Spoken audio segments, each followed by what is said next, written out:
آپ کو معلوم ہے قرآن میں 2 دفعہ کہا گیا یوم یفر المرء من اخیہ وامہ وابیہ وصاحبتہ وبنیہ، جس دن بھاگے گا انسان اپنے بھائی سے بھی اور اپنی ماں سے بھی اور اپنے باپ سے بھی اور اپنی بیوی سے بھی اور اپنی اولاد سے بھی۔ کیوں؟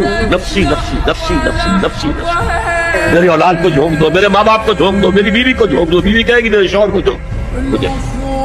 یہی نفسی نفسی دنیا میں رہے آپ کی، مجھے اپنے آپ کو بچانا ہے سب سے پہلے، اور پھر مجھے اپنے سب سے پہلے آل اولاد کو بچانا ہے۔ یا ایھا الذین آمنوا قوا انفسکم واہلیکم نارا، اے ایمان والو بچاؤ اپنے آپ کو اور اپنے اہل و عیال کو آگ سے۔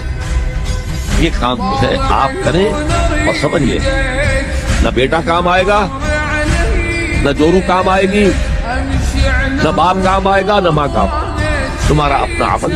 اگر تم اس راستے پر چلے، اپنی ہمت کے مطابق چلتے رہے